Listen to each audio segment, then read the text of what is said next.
Life is a war. నువ్వు ఒంటరిగా ఉన్నా, నీ చుట్టూ మనుషులున్నా, నీ పోరాటం నువ్వే చెయ్యాలి. ఆ పోరాటంలో నారాం గెలుస్తాడని నాకు నమ్మకం ఉంది. గెలుస్తావు కదా? గెలుస్తానా? నీకోసం, నీ ప్రేమ కోసం నేను ఏదైనా చేస్తాను. ఏంట్రా ఒక్కదానికేనా? రేపు పెళ్ళయ్యాకేం చేస్తావు? మధ్యలో ఈ బ్రేకప్లు ప్యాచప్లు మనతో కాదురా బాయ్. ఏం ఫీల్ దా చెప్పినాడు సిస్టర్. ఫీల్ దా ఇంత ఫీల్ దా ఎప్పుడు చెప్పలేదు. నీకు నా ఫీల్ రాలేదా? నాకు నా ఫీల్ వచ్చింది. మంతోని కాదురా బాయ్. ఈ 60 ఏళ్ల స్వతంత్రం ప్రజలది కాదు, అధికారులది కాదు, రాజకీయ నాయకులది మాత్రమే. మీరు అప్పుడు బానిసలే, ఇప్పుడు బానిసలే, ఎప్పటికీ బానిసలే. తాత, తండ్రి, కొడుకు, కోడలు, మనవడు, మనవరాలు ఆల్రెడీ తట్టబుట్ట సర్దేసుకున్నారు. ఇకపై అయితే రామరాజ్యం లేదంటే ప్రజల రాజ్యం. మధ్యలో ఈ కుటుంబాలు, వారసత్వాలు మనతో కాదు రాబాయ్.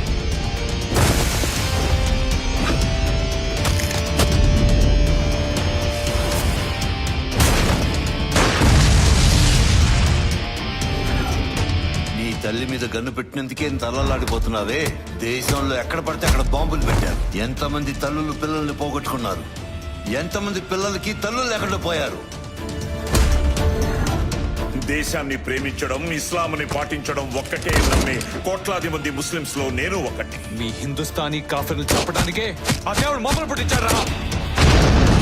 ఒకటే దేవుడు, ఒకటే మతం. ఆ దేశంలో పెట్టి కోసం దర్గాకెళ్లే హిందూ తల్లి ఉంది, బుర్కా తీసి రాఖీ కట్టే ముస్లిం చెల్లి ఉంది. సమస్య వాళ్ళ మతానిది కాదు, వాళ్ళ నమ్మకానిది కూడా కాదు. వాళ్ళు ఎవరు చెప్పుడు మాటలు వింటున్నారనేది. వాళ్ళకి కొంత నమ్మకం, ఇంకాస్త ధైర్యం ఇస్తే నీ ఇలాంటి మతోన్మాదుల్ని మీ వాళ్ళే పొలంలో కలుపులు పీకినట్టు పీకి పారేస్తారా నా కొడగా?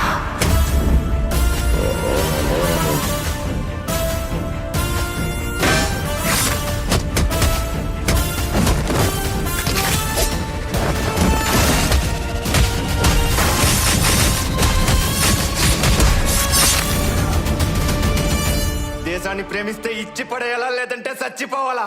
ఈ మధ్యలో నీ మతం, నా మతం, నీ దేవుడు, నా దేవుడు గిమ్మచ్చట్లు అంతా కాదురా బాయ్.